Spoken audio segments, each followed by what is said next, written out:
Hello बच्चों, चलिए हम लोग शुरुआत करते हैं आज वेव ऑप्टिक्स की।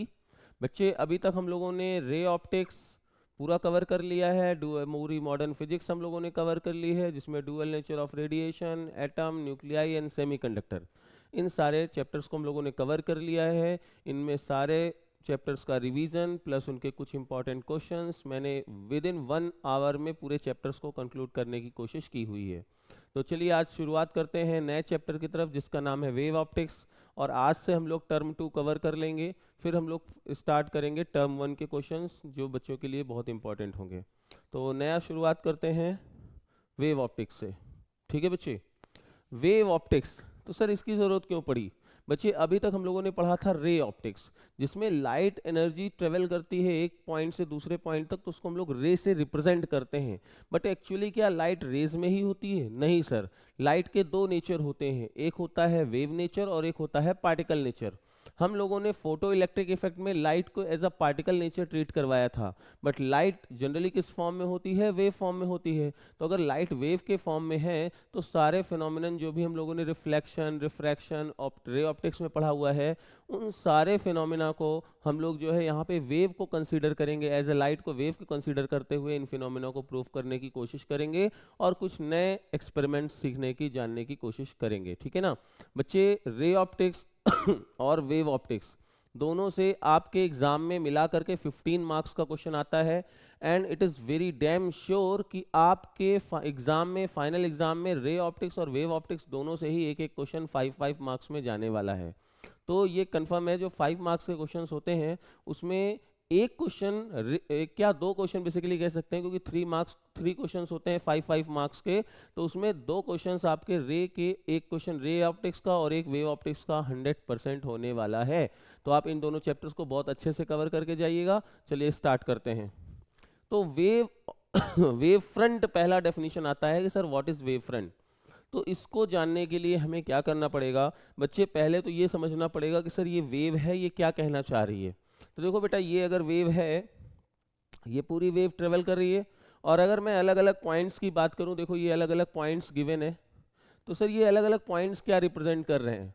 तो देखो ये अलग अलग पॉइंट्स जो है ना, पार्टिकल के ही पॉइंट्स को हम लोग ट्रीट करें कि सर अगर ये मान लीजिए वेव के कोई पार्टिकल्स होते, देखिए ये वो पॉइंट है जहाँ पे पार्टिकल हाई वेव जो हमारी हाईएस्ट एम्पलीट्यूड शो कर रही है, ये भी हाईएस्ट एम्पलीट्यूड शो कर रही है। इसी तरह से देखो ये वो पॉइंट्स हैं जहाँ पे लोवेस्ट एम्पलीट्यूड शो किया जा रहा है, ये भी लोवेस्ट एम्पलीट्यूड शो किया जा रहा है। तो ऐसे पॉइंट्स जो सेम टाइप के एम्पलीट्यूड को शो करते हैं ना, उनको हम बोलते हैं ये पार्टिकल सेम फेज में हैं।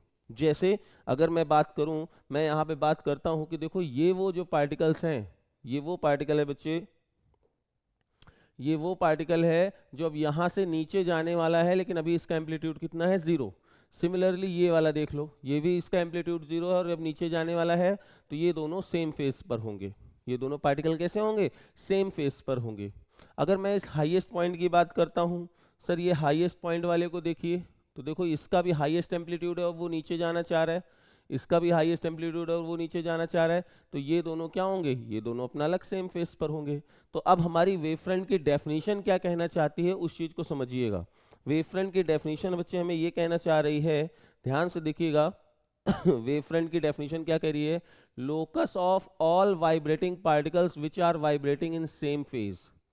Locus of all vibrating particles which are vibrating in same phase. Locus का मतलब क्या होता है? एक ऐसा स्ट्रक्चर, जरा मैं अब आपको इस चीज को समझाता हूं। सपोज मैंने यहाँ पे बच्चे क्या किया, मैंने कोई एक वेव, ये मैंने एक ऐसी शीट ले ली है, सपोज ये लाइट ले लिया है। अब ये लाइट क्या करेगा? यहाँ से वेव्स को रिलीज करेगा। तो मैंने ये माना, देखो भाई एक ये वेव ऐसे यहाँ से ऐसे ये ट्रेवल कर रही है, और इसी तरह से एक वेव यहाँ पे मैं इसको ट्रेवल करा दे रहा हूँ। ठीक है ना, ये देखो। तो अब मैं इनको अगर देखता हूं, तो आप एक चीज देखेंगे बच्चे, क्या चीज देखनी है? सर ये देखिए, इस पार्टिकल का हाईएस्ट पॉइंट ये है, इसका भी हाईएस्ट पॉइंट ये है, और जितनी भी वेव्स जाएंगी सबका हाईएस्ट पॉइंट यहीं पर लाई करेगा ना। तो जितने भी वेव के हाईएस्ट पॉइंट है उनको मिलाते हुए जो स्ट्रक्चर बनेगा, उसी को हम लोग बोलते हैं लोकस, उसी को हम लोग बोलते हैं लोकस। तो अब आप देख सकते हो कि यहाँ पर क्या हुआ सर, यहाँ पर ये हुआ कि देखो अब इनको जैसे मिलाया मैंने, इनको जैसे मिलाया इन पॉइंट्स को, तो इन पॉइंट्स को मिलाने हुए मैंने क्या देखा, प्लेन निकल रहा था तो प्लेन बन गया। तो इस स्ट्रक्चर को क्या बोलेंगे, प्लेन वेव फ्रंट बोलेंगे। क्या बोलेंगे, प्लेन वेव फ्रंट बोलेंगे। अब मान लो ये तो हमारे लिए highest particle, highest amplitude show करने वाले पार्टिकल्स का था। अब इसी तरह से कुछ ऐसे पार्टिकल्स भी होंगे जो यहाँ पर क्या कर रहे हैं, जो लोवेस्ट एम्पलीट्यूड शो कर रहे हैं। ये लोवेस्ट एम्पलीट्यूड शो कर रहे हैं, तो इनको लोवेस्ट एम्पलीट्यूड शो कर रहे हैं, तो इनको एक नया अलग अलग मैंने यहाँ पे रिप्रेजेंट कर दिया। ये भी प्लेन की तरह ही रिप्रेजेंट होगा, क्योंकि सारी वेव्स कैसी हैं, प्लेन स्ट्रक्चर में होंगी। जरा खुद सोचिए बच्चे, अगर मान लीजिए मेरा हाथ से सारी लाइट रेज एमिट हो रही हैं, तो एक वेव दो वेव तो जाएंगे नहीं, इनफाइनाइट नंबर ऑफ वेव्स ऐसे जा रही हैं, और सारी इनफाइनाइट वेव का हाईएस्ट पॉइंट ऊपर है, तो उनको मिलाते हुए क्या होगा, एक हाथी जैसा हाथ के ही जैसा प्लेन बनेगा, तो वो क्रस्ट बन गया। अच्छा, जो हाईएस्ट एम्पलीट्यूड के जो भी वेव फ्रंट्स होंगे, उनको हाईएस्ट एम्पलीट्यूड को हम लोग क्या बोलते हैं, क्रस्ट बोलते हैं। क्रेस्ट बोलते हैं इनको हम लोग, क्या बोलते हैं, क्रेस्ट। ठीक है ना। और जो लोवेस्ट एम्पलीट्यूड होता है, जो लोवेस्ट एम्पलीट्यूड्स हैं, उनको हम लोग क्या बोलेंगे, उनको हम लोग ट्रफ बोलते हैं, ट्रफ। ठीक है ना। तो अगर मान लीजिए एम्पलीट्यूड हाई है, उनके पॉइंट के जो लोकस बनेगा उसको क्या बोलेंगे, क्रेस्ट का ट्रफ है ये। और जो हमारे एम्पलीट्यूड नेगेटिव होंगे उनको क्या बोलेंगे, ट्रफ का एम्पलीट्यूड बोलेंगे। ठीक है, ट्रफ का हम लोग वेव फ्रंट्स बोलेंगे। तो देखो यहाँ पे हमारे लिए सपोज अगर कोई वेव ये ऐसे जा रही होती, तो कोई वेव अगर यहाँ पे हमारे पास ऐसे जा रही है, तो देखो इस यहाँ से हमको कैसे मिल रहा है, प्लेन मिल रहे हैं ना, हमको कैसे मिल रहे हैं, प्लेन के फॉर्म में मिल रहा है। तो प्लेन के फॉर्म में मिल रहा है, तो देखो ये प्लेन मिल रहा है, तो कौन सा वेव फ्रंट हो जाएगा, प्लेन वेव फ्रंट, है ना। अगर यही सिलेंड्रिकल के फॉर्म में होता, सपोज एक रॉड होती, अब रॉड ऐसे रखी हुई है, ये चारों तरफ वेव देगा, इधर भी देगा, इधर भी देगा, इधर भी देगा, इधर भी देगा, इधर भी देगा, और सबके हाईएस्ट पार्टिकल्स होंगे, तो एक सर्कल बनाएगा और जितनी लेंथ रहेगी उतना रहेगा। तो जरा बताओ इसका बड़ा वर्जन क्या कहलाएगा, सिलेंडर। तो इसलिए कैसे वेव फ्रंट्स हो जाएंगे, सिलेंड्रिकल वेव फ्रंट हो जाएंगे। अब मान लो अगर मैंने बल्ब लिया हुआ है, तो बल्ब में तो 3D है ना, 3D इमेज है, तो बल्ब को कवर करने के लिए देखो ये उसका हाईएस्ट पॉइंट हो गया, फिर ये डॉटेड वाले लोएस्ट हो गए, फिर हाईएस्ट हो जाएगा, फिर डॉटेड वाले लोएस्ट हो गए, फिर हाईएस्ट हो जाएगा। तो ये कौन सा वेव फ्रंट कहलाएगा, स्फेरिकल वेव फ्रंट कहलाएगा। जब आप पानी में, साइलेंट वाटर में, नदी में पत्थर फेंकते हो, तो आप देखते हो वहाँ पे सर्कल्स बनते हैं, और ऐसे सर्कल्स बनते हैं, किसी जगह पे वो सर्कल उभरे हुए होते हैं और किसी जगह पे वो सर्कल नीचे हुए होते हैं। आई थिंक यू इमेजिन कर पा रहे होगे कि साइलेंट वाटर में जब पत्थर फेंकेंगे तो कुछ जगह पे सर्कल्स पानी उभरा हुआ होता है और कुछ जगह पे पानी का सर्कल नीचे वाला होता है। तो जो नीचे वाला होता है उसको ट्रफ के लोकस बोलते हैं, और जो उभरे होते हैं उनको क्रेस्ट का लोकस बोलते हैं, उनको बोलेंगे वेव फ्रंट्स। लेकिन वो कैसे बना रहे हैं, सर्कल, तो उसको हम लोग क्या बोलेंगे, सर्कुलर वेव फ्रंट्स बोलेंगे। आई होप आपको समझ में आया होगा कि वेव फ्रंट्स क्या होता है। Locus of all vibrating particles which are vibrating in same phase. जब कभी वेव ट्रेवल करती है और पार्टिकल्स जो सेम फेज में होते हैं उनको मिलाने से जो स्ट्रक्चर बनता है उसी को हम लोग बोलते हैं वेव फ्रंट। आई होप आपको क्लियर हुआ होगा। देख लीजिए यहाँ पे ये हाईएस्ट पॉइंट्स के हैं। अब यहाँ पे अगर मैं बात करूँ ये हाईएस्ट पॉइंट्स के होंगे, पहले इन्होंने हाईएस्ट बनाया, अब डॉटेड वाला बनेगा, फिर हाईएस्ट बनेगा, फिर डॉटेड वाला बनेगा। तो जो डॉटेड वाला होता है उसको हम लोग ट्रफ बोलते हैं, जो हाईएस्ट वाला होता है पूरा कंप्लीट सर्कल बनाता है उसको हम लोग क्रेस्ट बोलते हैं। ठीक है, तो आई होप आपको यहाँ पे वेव फ्रंट समझ में आया होगा। ठीक है ना। तो कितने तरीके के वेव फ्रंट्स मैंने बताया, circular wave fronts, plane wave fronts, cylindrical wave fronts, spherical wave fronts. ठीक है, चलिए नेक्स्ट। अब अगर ये समझ गए हैं तो हम लोग एक काम पहले करते हैं, वेव फ्रंट से रिलेटेड कुछ क्वेश्चंस आते हैं एग्जाम में, उनको देख लेते हैं कैसे। बच्चे, अब मैंने आपको बताया ना कि कितने तरह के वेव फ्रंट्स होते हैं। अगर हमारे पास प्लेन वेव फ्रंट्स हैं, और प्लेन वेव फ्रंट्स को जो हम पास करते हैं किससे, तीन चीज़ों से पास कर सकते हैं, कॉनकेव मिरर से, कॉन्वेक्स मिरर से, कॉन्वेक्स स्फीयर से, सॉरी लेंस से, एंड कॉनकेव लेंस से। तो कैसा हमारा रिफ्रैक्टेड वेव फ्रंट्स बनेगा तो वो देखने वाले हैं। तो समझिएगा ध्यान से। अगर मान लीजिए मैंने सर्कल बनाया था, यहाँ पे मैंने बोला ना, सॉरी यहाँ पे अगर मैं बात करूँ कि हम लोग सर्कुलर वेव फ्रंट्स देखना चाह रहे हैं, सर कैसे बनता है, तो देखो ये वेव ऐसे थी, ये वेव ऐसे, इसको रहने देते हैं अभी, इस वेव को यहाँ पे रहने देते हैं। अब हम लोग बात करने जा रहे हैं कि प्लेन वेव फ्रंट्स कैसे होते हैं, और फिर उसके बाद प्लेन वेव फ्रंट्स। अच्छा, एक पॉइंट यहाँ पे हम लोग बताने जा रहे हैं, उसको समझिएगा।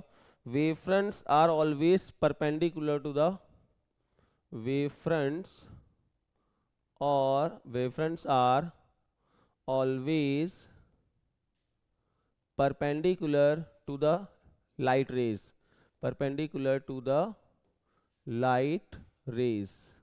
ठीक है, ये बात याद रखिएगा कि लाइट रेज जैसे होती हैं उस वैसे उसके जस्ट परपेंडिकुलर होते हैं हमारे वेव फ्रंट्स।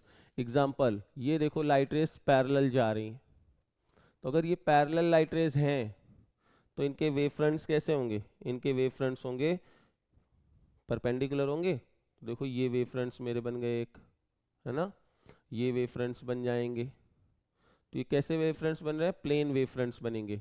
और इन वेव फ्रंट्स को आप देख पा रहे होगे कि लाइट रे से कैसे हैं? परपेंडिकुलर है। बोलिए है कि नहीं है? ठीक है ना, आ रही बात समझ में? अब बात करते हैं सर, अगर लाइट रेज हमारी कन्वर्जिंग हुई तब, लाइट रेज हमारी कन्वर्जिंग हुई तब, तो ध्यान से सुनिएगा, अगर ये लाइट रेज हमारी कन्वर्जिंग हैं तो ये देखना है कि हमारा जो वेव फ्रंट्स होंगे वो कर्व वेव फ्रंट्स में कन्वर्ट हो जाएगा। और कर्वेचर हमेशा किधर होगा? Towards the intersection point, towards the intersection point. तो इसमें इसको हम लोग बोलते हैं कन्वर्जिंग रेज, और इनके वेव फ्रंट्स ऐसे हो जाते हैं। तो ये है कन्वर्जिंग वेव फ्रंट्स। ये कौन से हैं? ये है कन्वर्जिंग वेव फ्रंट्स, इनको बोलेंगे कन्वर्जिंग वेव फ्रंट्स। ठीक है, अब बात करते हैं सर, अगर लाइट रेज मेरी लाइट रेज जो है वो डाइवर्ज हो रही होती तब, लाइट रेज ये डाइवर्ज हो रही हैं तब कैसे वेव फ्रंट्स बनेंगे? तो मैंने क्या बोला कि जब कर्व वेव फ्रंट्स बने तो याद रखना, कर्व वेव फ्रंट्स हमेशा उनका सेंटर की जिधर होगा उधर ही हमारा कर्वेचर होगा। तो ये देखो ये वेव फ्रंट्स ऐसे बन जाएंगे, और इन वेव फ्रंट्स को हम लोग क्या बोलेंगे? ये हैं diverging wave fronts, diverging wave fronts. ठीक है ना, ये डाइवर्जिंग वेव फ्रंट्स कहलाते हैं। तो अब इनके क्वेश्चंस कैसे आएंगे एग्जाम में, ये देखना है। इनके क्वेश्चंस कैसे एग्जाम में आते हैं वो देखते हैं। अब क्वेश्चन ये आया, सपोज एक छोटा सा क्वेश्चन आ गया कि आपने जब प्लेन वेव फ्रंट्स को कॉन्वेक्स लेंस से पास कराया, प्लेन वेव फ्रंट्स को कॉन्वेक्स लेंस से पास कराएंगे तो कैसे वेव फ्रंट्स बनेंगे? कॉनकेव, कॉनकेव लेंस से पास कराएंगे तो कैसे वेव फ्रंट्स बनेंगे? कॉनकेव लेंस से पास कराएंगे तो कैसे वेव फ्रंट्स बनेंगे? अगर इनमें आने वाली जो वेव्स हैं वो इंसिडेंट जो वेव्स हैं वो पैरेलल रेज आ रही हैं तो। ठीक है ना, तो देखिए भाई, अब मैं क्या करता हूँ, ये प्रिंसिपल एक्सिस थी। अब मैं ये मानता हूँ कि सर ये देखिए प्लेन वेव फ्रंट्स हमारे आ रहे हैं, ये सारे वेव फ्रंट्स कैसे होंगे? ये सारे वेव फ्रंट्स कैसे हैं बच्चे? ये सारे wave fronts plane wave fronts हैं। ठीक है ना, कैसे मान लिया? क्योंकि जो लाइट रेज आएंगी वो कैसी आएंगी? पैरेलल आएंगी। आप देख सकते हो जो भी लाइट रेज आएंगी वो कैसी आएंगी? पैरेलल। ये देखिए लाइट रेज कैसी आ रही हैं? पैरेलल, और वेव फ्रंट्स परपेंडिकुलर बन रहे हैं। अब आपको पता है कन्वर्जिंग लाइट रेज कैसे बनती हैं? ये जाकर के एक ही सेंटर पे मिलेंगी सारी लाइट रेज, यस और नो? अब बताओ, सारी लाइट रेज यहाँ पे ऐसे मिल रही तो हमारे रिफ्रैक्टेड वेव फ्रंट्स कैसे बनने वाले हैं? तो मैंने आपको बता रखा है, देखिए ध्यान से। अगर हमारी लाइट रेज किसी एक पॉइंट पे कन्वर्ज हो रही हैं तो हमारा जो कर्वेचर, कर्व वाले वेव फ्रंट्स बनेंगे कैसे बनेंगे? उनका कर्वेचर उधर ही होगा जिधर इंटरसेक्शन पॉइंट होगा। तो देखो यहाँ पे कैसा बन जाएगा? ये हमारे रिफ्रैक्टेड वेव फ्रंट्स होंगे, कि रिफ्रैक्टेड वेव फ्रंट्स। एग्जाम में 1 मार्क्स का आता है कि अगर हम प्लेन वेव फ्रंट्स को कॉन्वेक्स लेंस से पास कराते हैं तो कैसे वेव फ्रंट्स बनेंगे? रिफ्रैक्टेड वेव फ्रंट्स ड्रॉ करिए, तो आपके सामने ये आंसर हो जाएगा। ठीक है ना। अब अगर हम बात करते हैं सर कि अगर हम लाइट रेज को कॉनकेव मिरर से पास करते हैं तो क्या होता है? कॉनकेव लेंस से पास करते हैं तो क्या होता है इन पैरेलल लाइट रेज को? अगर इन लाइट रेज को हमने क्या किया, हमने पास किया तो सर ये तो लाइट रेज को डाइवर्ज कर देंगे। देखिए लाइट रेज को क्या कर रहे हैं? डाइवर्ज कर रहे हैं। और अगर डाइवर्ज कर रहे हैं तो कहीं तो मिला रहे होंगे, बोलिए, डाइवर्ज कर रहे हैं तो कहीं पे तो इनको मिला रहे होंगे। जी सर बिल्कुल मिला रहे हैं, किसी एक पॉइंट में मिलाते हुए दिख रहे हैं। तो हमारे जो वेव फ्रंट्स हैं वो किधर बनेंगे? अगर ये प्लेन वेव फ्रंट्स देखो यहाँ पे जा रहे हैं, परपेंडिकुलर टू द रेज जा रहे थे, लेकिन आफ्टर रिफ्रैक्शन लाइट रेज किधर जा रही हैं? आफ्टर रिफ्रैक्शन लाइट रेज किधर जा रही हैं? देखो ऐसे जा रही हैं, क्या लग रहा है उधर कहीं मिल रहे हैं? नहीं, कहाँ मिलते हुए दिख रहे हैं? यहाँ पे। तो जो रिफ्रैक्टेड वेव फ्रंट्स होंगे उनका कर्वेचर किधर होगा? कुछ ऐसे। ये हमारे रिफ्रैक्टेड वेव फ्रंट्स हो जाएंगे थ्रू द कॉनकेव लेंस। अब इसी तरह से अगर हमारी प्लेन लाइट रेज, अगर हमारे पास प्लेन लाइट रेज जो है कॉनकेव मिरर में पास हो रही हैं, तो कॉनकेव मिरर में जब पास होंगी तो क्या होगा? ये सारे लोग कहाँ पे आके मिलते हैं?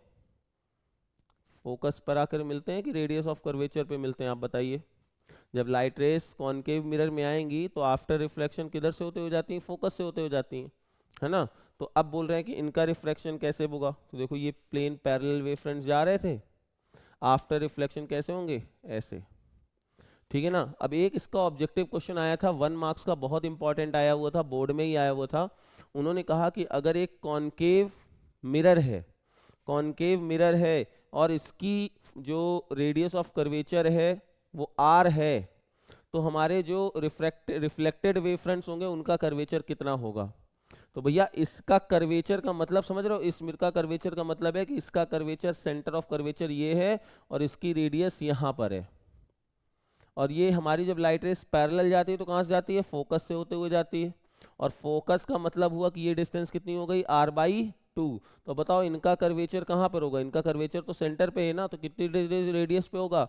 r/2 पर होगा। तो अगर क्वेश्चन इसमें यह आता है कि पैरेलल वेव फ्रंट्स अगर कॉनकेव मिरर में पास हो रहे हैं और कॉनकेव मिरर की रेडियस r है, तो रिफ्लेक्टेड वेव फ्रंट्स का कर्वेचर कितना होगा? तो उसका कर्वेचर फोकस में आ जाएगा, मतलब कितनी डिस्टेंस पे आ जाएगा? r/2 पर आ जाएगा। ठीक है। तो आई होप आपको ये क्वेश्चन समझ में आए होंगे, क्योंकि ये क्वेश्चन से रिलेटेड एक क्वेश्चन आपके ऑब्जेक्टिव में मिल सकता है कि हम लोग अगर wave fronts, plane wave fronts को पास करा रहे हैं किसमें? कॉन्वेक्स लेंस में, और फिर उसके बाद या कॉनकेव लेंस में या कॉनकेव मिरर में, तो हमारे रिफ्लेक्टेड या रिफ्रैक्टेड वेव फ्रंट्स कैसे बनेंगे उनको बना करके दिखाना है। ठीक है। तो आई होप आपको ऐसे क्वेश्चन समझ में आए होंगे। तो अगर ऐसे क्वेश्चन समझ में आए, देखिए नोट्स में भी गिवन है, ये देख सकते हो आप लोग। प्लेन वेव फ्रंट्स जा रहे थे, आफ्टर रिफ्लेक्शन लाइट रेज देखो यहाँ इंटरसेक्ट हो रही हैं, तो कर्वेचर कैसा हो गया? ये कॉनकेव, सॉरी इसको बोलेंगे रिफ्लेक्टेड वेव फ्रंट्स, जो कि कन्वर्जिंग वेव फ्रंट्स हो जाएंगे।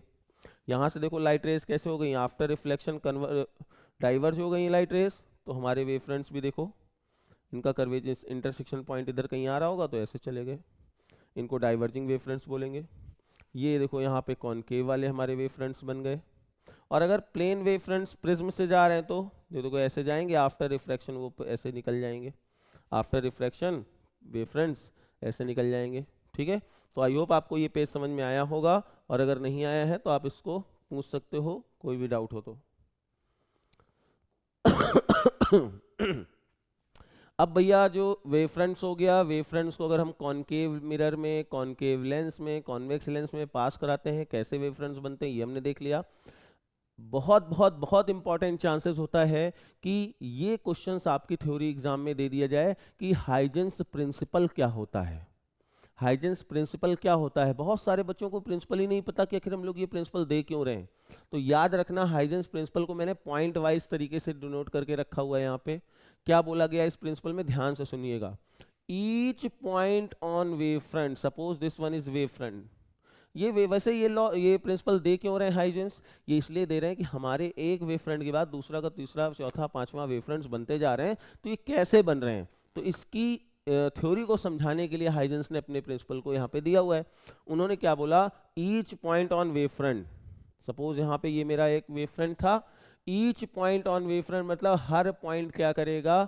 एक नए सोर्स की तरह काम करेगा, हर पॉइंट एक नए सोर्स की तरह काम करेगा, इन्होंने ऐसा बोल दिया। ठीक है, हर पॉइंट एक नए सोर्स की तरह काम करेगा। देखो पहला पॉइंट ये लिखा है, each point on wave front will be treated as new secondary source. ठीक है, these source propagate energy in forward direction with the speed of light and form imaginary wavelets। ये सभी लोग क्या करते हैं? अपनी अपनी फॉरवर्ड परपेंडिकुलर डायरेक्शन में एनर्जी को प्रोपेगेट करवाते हैं, अपनी अपनी परपेंडिकुलर डायरेक्शन में एनर्जी को प्रोपेगेट करवाते हैं। और कैसे करवाते हैं? With the speed of light, speed of light से।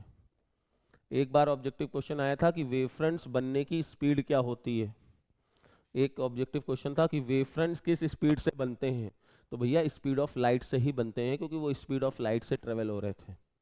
तो अब आया दूसरा पॉइंट आ गया यहाँ तक, and form spherical wavelets of equal diameter. भैया जब सेम टाइम के लिए चलेगा, फॉर्मूला देखो, speed equal to distance upon time होता है। स्पीड हो गई c इंटू टाइम, सबका सेम था, तो सबकी कवर डिस्टेंस या डायमीटर क्या होगा, सेम होगा, है ना। और सबने क्या किया, इमेजिनरी स्फेरिकल वेवलेट्स बनाए। ये देखो सबने एक सर्कल बना दिया, सबने अपने अपने इमेजिनरी सर्कल्स बना दिए, ये देखो। और जब सबने अपने अपने सर्कल्स बना दिए विद इक्वल डायमीटर, तो हम क्या कर रहे हैं, इन्हीं सर्कल्स की एक कॉमन टेंजेंट ड्रॉ कर देंगे, that will treat like a new secondary source, और वो हमारे लिए नया वेव फ्रंट की तरह ट्रीट करेगा। तो आई होप आपको ये स्टेटमेंट क्लियर हुआ होगा। फिर से एक बार बताता हूँ कैसे किया हम लोगों ने। Each point on wave front will treat as a new secondary source, वो एनर्जी को फॉरवर्ड करेंगे अपने परपेंडिकुलर डायरेक्शन में विद स्पीड ऑफ लाइट। अब इक्वल डायमीटर के वो लोग स्फेरिकल वेवलेट्स बनाएंगे, और उन्हीं की कॉमन टेंजेंट से ही हमें नया वेव फ्रंट मिलता चला जाएगा। अब जब ये आया तो ये भी यही प्रोसेस शुरू करेगा। तो इस तरीके से हमारे लिए वेव फ्रंट्स क्या होते जाते हैं, बढ़ते जाते हैं। आगे बात समझ में, ठीक है। अब जब ये समझ में आ गया भैया, तुम्हें थ्योरेटिकल प्रॉब्लम अगर आएगी 5 मार्क्स में, तो ये क्वेश्चन आ जाएगा, कोई बहुत बड़ी बात नहीं है। बोलेगा वेव फ्रंट्स क्या होते हैं, नंबर 1। नंबर 2 इसी में आया कि अगर हम लोग प्लेन वेव फ्रंट्स को कॉन्वेक्स लेंस से या कॉनकेव लेंस से पास कराते हैं तो रिफ्लेक्टेड वेव फ्रंट्स कैसे बनेंगे, वो बनाइए। हाइजेंस प्रिंसिपल क्या होता है उसको एक्सप्लेन करिए। ये थ्योरेटिकल प्रॉब्लम की हो रही है बात। अब एक और क्वेश्चन इसमें आना है कि explain reflection by wave theory and refraction by wave theory. ये मोस्ट इंपॉर्टेंट क्वेश्चन में से एक है बच्चे। ये क्वेश्चन ऐसा जरूरी नहीं कि इसमें हर क्वेश्चन में मैं तुम्हें थ्योरी और क्वेश्चन कराता रहूं। ये वो क्वेश्चन हैं, आप पीवाईक्यूज उठा के देख सकते हो, बहुत ज्यादा पूछे गए हैं, ठीक है। तो अब ये क्वेश्चन आपके एग्जाम में बहुत ज्यादा चांसेस है कि आता है, लास्ट ईयर भी आया था, तो इसको थोड़ा सा ध्यान देंगे। हो सकता है यही क्वेश्चन इसी तरह से आ जाए, या फिर और भी क्वेश्चन पूछे जा सकते हैं, ठीक है।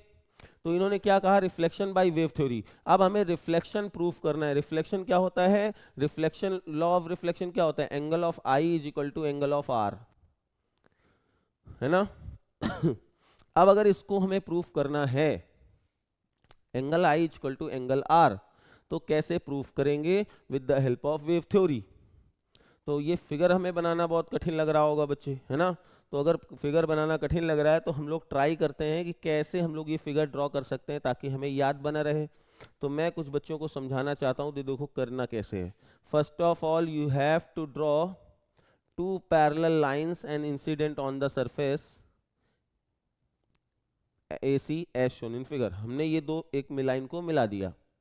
अब जब ये दोनों लाइन आ गई तो सपोज अब पैरेलल लाइंस ये आई हैं, तो अगर ये पैरेलल लाइंस आई हैं तो इनके तुम्हें लग रहा होगा, देखो यहाँ पे ये वेव फ्रंट्स जो आ रहे हैं ये कैसे आ रहे हैं, परपेंडिकुलर टू द रेज आ रहे हैं।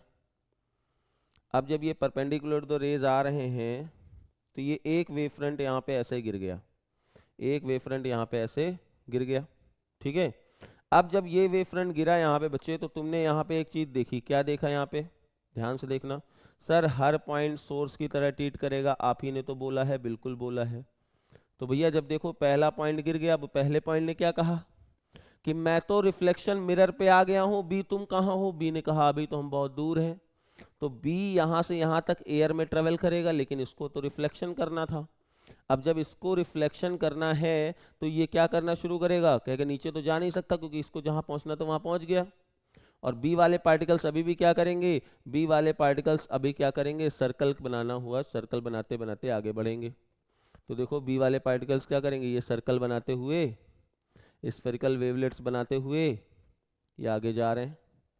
और जब तक ये यहाँ जाएंगे ए वाले बैठे थोड़ी ना रहेंगे। ए वाले कहेंगे हम क्या करें, हमें भी तो कुछ बताओ। तो इन्होंने कहा कि तुम एक काम करो, रिफ्लेक्शन अपना शुरू कर दो भैया, और क्या। क्योंकि जैसे ही इसने अपना ऐसा वेव फ्रंट बनाया तो इसने रिफ्लेक्ट कर दिया। अब जब रिफ्लेक्ट कर दिया तो दूसरा ये बन गया, तीसरा ये बन गया, चौथा रिफ्लेक्शन का वेव फ्रंट ये बन गया, पांचवा ये बन गया। तो आपने क्या देखा, यहां तक आपने क्या समझा, यहां तक आपने ये समझा कि जितनी देर में ए वाला पार्टिकल पहुंच चुका था बी वाला भी नहीं पहुंचा था, तो बी के डिस्टरबेंस आगे बढ़ते गए और उतने टाइम में ए ने अपने हेमिस्फेरिकल वेवलेट्स को बना दिया। अब जैसे ही ए वाला का वेव फ्रंट यहाँ पहुंचा और बी वाले का यहाँ पहुंचा, अब दोनों की कॉमन टेंजेंट जो है, दोनों की कॉमन टेंजेंट देखिए यहाँ से हमारे लिए दोनों की कॉमन दोनों की कॉमन टेंजेंट जो है ये बन के तैयार हो गई। अब जब ये बन गई तो देखो इस तरह से ये वेव फ्रंट्स जाना शुरू हो गए। अब देखो ये यहाँ से इस तरह से निकलते चले गए। ये कौन से वेव फ्रंट्स हो गए? ये हो गए रिफ्रैक्टेड वेव फ्रंट्स। कौन से हो गए? Refracted wave fronts. ठीक है, और ये कौन से वेव फ्रंट्स हुए? इंसिडेंट वेव फ्रंट्स हुए। फिगर थोड़ा टफ है लेकिन बनाना पड़ेगा। और जब ये तुम्हारा हो गया, अब इस फिगर को अगर तुमने समझ लिया है तो यहाँ की मैं ये जो अभी मैंने सजावट की है इसको हटा देता हूँ ताकि तुम्हें मैथमेटिक्स इसकी समझने में आसानी हो सके। तो देखो भाई, इसको जैसे ही मैं हटाना चाह रहा हूँ, थोड़ा सा इसको करते हैं बड़ा ताकि जल्दी से चीज़ें हटें। अब देखिए, जैसे ही हमने यहाँ देखा तो अब हमारे फिगर को देखिएगा आप लोग। बच्चे, ये लाइट रेज आ रही थी, जब ये लाइट रेज आएगी, ये लाइट रेज आएगी और ये नॉर्मल है, तो यही तो इंसिडेंस एंगल है। और ये लाइट रेज ऐसे निकल जाएगी तो ये देखो एक इसका एंगल ये हो गया। ठीक है, क्योंकि ये तो नॉर्मल, ये हमारा वेव फ्रंट है, ये लाइट रेज है, तो ये तो 90 डिग्री एंगल बनाता है। और अगर ये आई है तो हमारे लिए क्या होगा? ये 90 माइनस आई होगा। ये वाला जो एंगल होगा वो 90 माइनस आई है, तो ये वाला एंगल क्या हो गया? ये वाला एंगल आई हो गया। तो हमारी वेव फ्रंट्स किस एंगल से आ रही है? आई से आ रही है। हमारा ये वेव फ्रंट किस एंगल से आ रहा है? आई से आ रहा है। अब इधर देखो, जब ये लाइट रे हमारी इधर से निकल के जा रही है, ये तो रे जा रही है ना, अब रे जाएगी नॉर्मल से, कितना एंगल से? एंगल ऑफ रिफ्रैक्शन से। अब ये जो बना हुआ है वेव फ्रंट, ये पूरा 90 था, इससे आर ये है, तो ये वाला जो बन जाएगा वो 90 माइनस आर बनेगा। तो ये वाला एंगल कितना बन गया रिफ्रैक्टेड वेव फ्रंट्स का? आर बन गया। तो जब बन गया तो हमें दो ट्रायंगल मिल गए यहाँ से। दो कौन कौन से ट्रायंगल मिलेंगे? दो कौन कौन से ट्रायंगल मिलेंगे? नंबर 1, दो हमें ट्रायंगल मिलने वाले हैं। कौन कौन से? दो ट्रायंगल। एक ट्रायंगल मिलेगा नंबर 1, ये ए बी, एक ट्रायंगल कौन सा मिलेगा? एक ट्रायंगल मिलेगा ए बी सी। एक ट्रायंगल तो ये मिल गया हमें, देखो। अब दूसरा ट्रायंगल कौन मिलेगा? दूसरा ट्रायंगल मिलेगा ये यहाँ से और ये ए डी सी। तो मैं यहाँ साफ साफ बना दे रहा हूँ कैसे दो ट्रायंगल बनने वाले हैं। ये ए बी है, ये ऐसे एक ट्रायंगल मिला, और दूसरी लाइट रेज यहाँ से दूसरे कलर की बना देता हूँ, ये यहाँ से एक दूसरा ट्रायंगल मिला। ठीक है, नाम दे देता हूँ इनको मैं। अब जहाँ से आप नाम दे दीजिए, ये कौन सा था? A B C D. अब आप देख सकते हो इस ट्रायंगल में, क्योंकि यहाँ पे काफ़ी खिचड़ी बनी हुई है, आई होप आपको सब चीज़ें समझने में फिर से रिवाइंड करके देखना पड़ेगा। ए बी ने कितने एंगल से इंसिडेंट किया? आई से, तो ये एंगल आई है। फिर आपको देखते हैं ये डी वाले ने कितने एंगल बनाया? डी वाले ने यहाँ से आर बनाया। ठीक है, और ये दोनों 90 डिग्री हैं, ये दोनों 90 डिग्री हैं। अब एक चीज़ ये भी समझो कि जितनी देर में ये बी वाले डिस्टर्बेंस यहाँ गए थे, जितनी देर में ये बी वाले डिस्टर्बेंस यहाँ गए थे, उतनी देर में ए वाले ने अपने डिस्टर्बेंस को डी पे भेज दिया, क्योंकि हेमिस्फेयर बना ना। आप देखो ना, जितनी देर में बी ने यहाँ से यहाँ तक किया, उतनी देर में ए ने अपना हेमिस्फेयर बनाते हुए कहाँ तक भेज दिया था? ए से डी तक भेज दिया था। तो हम कह सकते हैं कि अगर स्पीड, ये वाला फॉर्मूला यूज करें, speed equal to distance upon time, तो दोनों की जब स्पीड सेम थी, दोनों का टाइम सेम था, तो दोनों की डिस्टेंस भी क्या होगी?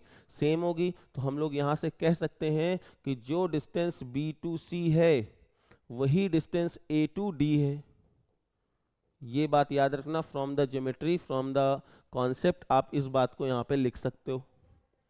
ठीक है ना? अब जब आप ये लिख सकते हैं तो आप देखेंगे कि यहाँ पे ये पहुँच गया। ठीक है, जितना डिस्टेंस ए ने डी को किया उतना ही बी से सी किया, डिस्टेंस सेम था। इन दोनों ट्रायंगल को यूज करते हुए साइन आई और साइन आर निकालते हैं। साइन आई की वैल्यू क्या होगी? साइन आई की वैल्यू होगी परपेंडिकुलर अपॉन बेस, यानी बी सी अपॉन ए सी। और बी सी की वैल्यू क्या है? स्पीड ऑफ लाइट से ट्रेवल कर रहा था और टाइम लगा टी, तो सी इंटू टी इसका टाइम हो गया। और साइन आर की वैल्यू क्या होगी? साइन आर ये है perpendicular A D upon A C. AD upon C into t हो गया। अब भैया देखो जरा सा, यहाँ को जब 1 डिवाइडेड बाई 2 करेंगे तो CD से CD कैंसिल, AC से AC cancel, sine i by sine r equal हो गया। जब sine i is equal to sine r है, साइन से साइन हटा देंगे तो आप देख सकते हो यहाँ पे क्या बन रहा है। ये देखो भाई, साइन आई से साइन आर इक्वल है, इसका मतलब साइन से साइन हटा देंगे तो क्या लिख के आया, एंगल आई जो होगा वो एंगल आर के इक्वल हो जाएगा।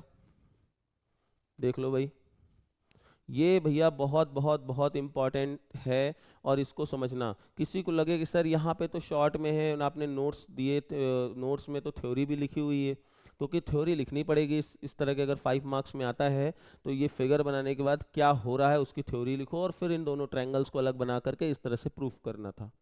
तो अगर आप चाहोगे तो मैं इसके पूरे नोट्स, यहाँ पे तो शॉर्ट फॉर्म में नोट्स लिखे हुए हैं, पूरा डिटेल नोट्स मैं यूट्यूब के लिंक पे डिस्क्रिप्शन पे ऐड कर दूंगा, आप उसमें देख करके इस चीज़ को अच्छे से समझ सकते हैं। ठीक है, बाकी आपको आई होप ये थ्योरी समझ में आई होगी, क्योंकि ये ही आने के चांसेस हैं। अब आते हैं नेक्स्ट। सपोज अगर किसी ने कहा रिफ्रैक्शन आ गया, तब क्या करेंगे? तो रिफ्रैक्शन का कॉन्सेप्ट पहले समझते हैं। स्नेल्स लॉ प्रूफ करना है, कैसे प्रूफ करेंगे वो देखो। तो पहले तो ये समझो कि सर स्नेल्स लॉ में क्या होगा, लाइट रेज आर कमिंग। अब लाइट रेज ऐसे आ रही हैं तो देखो वेव फ्रंट्स के फॉर्म में आएगा, ये वेव फ्रंट्स आ रहा है, ए बी वेव फ्रंट्स ने स्ट्राइक किया। अब जैसे ही ए बी वेव फ्रंट्स ने स्ट्राइक किया तो क्या, सिंपल सी बात, ए वाला वो पार्टिकल बोलेगा मैं तो पहुंच गया। ए वाला पार्टिकल ने बोला कि सर मैं तो पहुंच गया, तुम कहाँ हो? उसने कहा यार मैं तो अभी नहीं पहुंचा हूं। और यहाँ देखो रेयरर मीडियम है तो यहाँ का रिफ्रैक्टिव इंडेक्स है μ1, ये है डेंसर तो यहाँ का रिफ्रैक्टिव इंडेक्स है μ2। तो यहाँ स्पीड भी होगी v1 और यहाँ स्पीड है v2। आप सबको पता है कि रेयरर में स्पीड ज़्यादा होती है और डेंसर में कम होती है। तो दो भाई चले आ रहे थे पैरेलल, ए ने बोला मैं तो पहुंच गया, तुम कहाँ हो? कह रहा यार मैं अभी पहुंचूंगा, तुम्हें टाइम लगेगा, तुम्हें बढ़ना हो तो बढ़ो। तो उसने कहा ठीक है भाई, मुझे तो बढ़ना ही है। तो उसने क्या किया, ये अब धीरे धीरे पार्टिकल ए धीरे धीरे अपने हेमिस्फेयर बढ़ाता चला जाएगा, धीरे धीरे अपने हेमिस्फेयर बढ़ा रहा था। और बी वाला क्या करेगा, बी वाला कहेगा मुझे तो अभी यहाँ पे काम करना पड़ेगा। वो धीरे धीरे v1 स्पीड से, तेज स्पीड से यहाँ भागता हुआ आया। अब जैसे ही ये वाला यहाँ पहुँच गया, ये वाला यहाँ पहुँच गया, तो हमारे लिए क्या हुआ, तुरंत एक नया वेव फ्रंट मिलके तैयार हो गया। देखिए यहाँ से इनको कॉमन मिला दिया तो हमें क्या मिल गया, एक वेव फ्रंट मिलके तैयार हो जाएगा। यहाँ पे तब तक ये मान लेते हैं यहाँ तक पहुँच गया था, ठीक है ना, ये यहाँ तक पहुँचा दिए थे। अब देखो ये वाला और ये वाला मिलके तैयार हो गया। तो अब क्या करेंगे, देखो भाई जब ये पहुंच गया तो ये वेव फ्रंट्स अब जाना शुरू हो गए। अब हमें कौन कौन से यहाँ दो ट्रायंगल कंसीडर करने पड़ेंगे, हमें कौन कौन से दो ट्रायंगल कंसीडर करने पड़ेंगे? हमें ट्रायंगल कंसीडर करना है नंबर 1, एक तो ये कौन नाम है इसका, ए बी सी। अब यहाँ स्पीड v1 थी, टाइम लगा t1, तो इसकी डिस्टेंस हो जाएगी v1 इंटू टी। अब देखो ये इसकी डिस्टेंस कम रहेगी, क्यों कम रहेगी, क्योंकि अब स्पीड कम है, क्योंकि डेंसर मीडियम में स्पीड क्या हो जाती है, कम हो जाती है। तो जब डेंसर मीडियम में स्पीड कम हो जाती है तो पता लगा ये इतना ही चल पाया था उतनी देर में, और ये यहाँ से ऐसे, तो एक नया ट्रायंगल हमें क्या मिल गया, ए डी सी। अब देखो यहाँ से ये रिफ्रैक्टेड एंगल हो जाएगा, यहाँ पे रिफ्रैक्टेड एंगल, ये इंसिडेंस एंगल हुआ, ये रिफ्रैक्टेड एंगल हो जाएगा। और यहाँ स्पीड देखो ये v1 से चल रहा था t टाइम के लिए, यहाँ ये v2 से चल रहा है t टाइम के लिए, तो इसकी डिस्टेंस हो जाएगी v2 इंटू टी। अब दो ट्रायंगल हमारे पास, ये 90 डिग्री, ये भी 90 डिग्री। अब दोनों ट्रायंगल से हम लोग क्या करेंगे, साइन आई और साइन आर की वैल्यू को निकालने की कोशिश करेंगे। तो साइन आई क्या होगा, साइन आई परपेंडिकुलर अपॉन हाइपोटेनस। तो perpendicular upon hypotenuse, perpendicular distance v1 into T upon ये। तो देखो भाई पहला तो हमारा यहाँ से आ गया, ठीक है। दूसरा वाला ट्रायंगल ये देखो, sine r equal to perpendicular upon hypotenuse, तो ये हो जाएगा v2t अपॉन AC, ये दूसरा फार्मूला हो गया। अब बस डिवाइड करेंगे एक दूसरे से, AC से AC कैंसिल, ये t से t cancel, sine i by sine r equal to v1 by v2। आपको एक फार्मूला और पता है, कौन सा? आपको पता है mu is inversely proportional to speed. अगर म्यू स्पीड के इन्वर्सली प्रोपोर्शनल है तो यहाँ पे एक रिलेशन आ जाएगा μ2 बाई μ1। तो देखो ये स्नेल्स लॉ प्रूफ हो गया, ये देखो लिखा भी हुआ है यहाँ पे, इसको हटा दो, ये μ2 बाई μ1 इन्वर्सली रिलेशन है, तो जहाँ से देखो तो ये पूरा प्रूफ हो गया, ये स्नेल्स लॉ आ गया। ये दोनों से एक एग्जाम में आता है, तो इसलिए इसको तैयार करना बहुत ज़रूरी बनता है। कोई चीज़ ना समझ में आ रही हो रिफ्रैक्शन बाय वेव थ्योरी में, चाहे रिफ्लेक्शन बाय हो वेव थ्योरी हो या रिफ्रैक्शन बाय वेव थ्योरी हो, आप एक बार इसको देख लीजिए। नोट्स डिस्क्रिप्शन में ऐड हैं, आप आराम से वहाँ से डाउनलोड करके थ्योरी भी पढ़ सकते हो कि आखिर यहाँ चल क्या रहा है। मैंने बताया जितनी देर में बी यहाँ v1 स्पीड से आएगा उतनी देर में ये क्या करेगा, v2 स्पीड से यहाँ तक पहुँच जाएगा। जैसे ही यहाँ पहुँचा, ये यहाँ पहुँचे, दोनों की कॉमन टेंजेंट ने बना करके रिफ्रैक्टेड वेव फ्रंट्स देना शुरू कर दिया। फिर दो ट्रायंगल ले लिए। अब आपको इतना पता होगा कि साइन आई जो होता है परपेंडिकुलर अपॉन हाइपोटेनस होता है, sine r equal to perpendicular upon hypotenuse होगा। दोनों वैल्यू को रखा, सॉल्व किया। इनको आप लिख करके जरूर तैयार करें। अब बात करते हैं सर ये इंटरफेरेंस क्या होता है, तो पहले वो बात बाद में देखेंगे।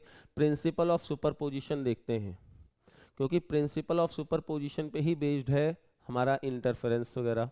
तो जब कभी भी दो पल्स जा रही, सपोज ये पल्स 1 है, ये पल्स 2 है, इसका एम्पलीट्यूड A1 है, इसका एम्पलीट्यूड A2 है, दोनों सेम फेज में मिलेंगे। सेम फेज का मतलब एक का क्रेस्ट दूसरे के क्रेस्ट से मिलेगा, इसका क्रेस्ट इसके क्रेस्ट से मिलेगा, तो दोनों ऐड हो जाएंगे और हमारे लिए एम्पलीट्यूड की वैल्यू क्या हो जाएगी, हाई हो जाएगी।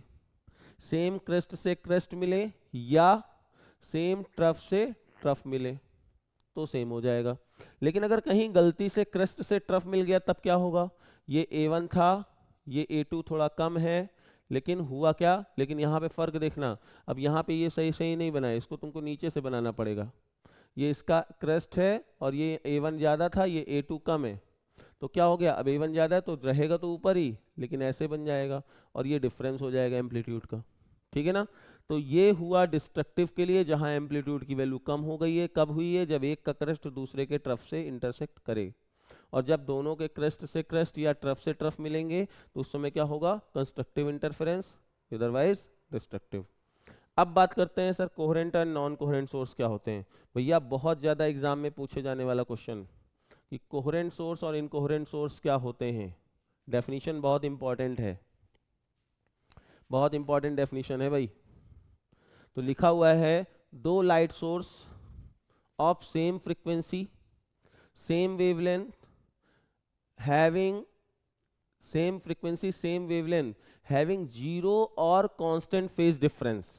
याद रखिएगा, ऐसी दो वेव्स जिनका फ्रीक्वेंसी सेम है, वेवलेंथ सेम है, बस क्या डिफरेंट है, फेज डिफरेंस या तो जीरो है या तो कांस्टेंट है, तो ऐसे वेवफ्रंट्स को, ऐसे सोर्सेस को हम लोग कोहेरेंट सोर्स बोलेंगे। कुछ प्रॉपर्टीज पहले लिख लो तब तुम्हें याद रहेगा क्या क्या सेम रहता है। सेम क्या रहेगा ये देख लो पहले, फ्रीक्वेंसी सेम रहेगी, फ्रीक्वेंसी या वेवलेंथ सेम है। डिफरेंट क्या रहेगा, फेज डिफरेंस, फेज डिफरेंस अगर जीरो है या कांस्टेंट है तो यही सोर्स क्या कहलाएगा, यही सोर्स हमारा कोहेरेंट सोर्स कहलाएगा।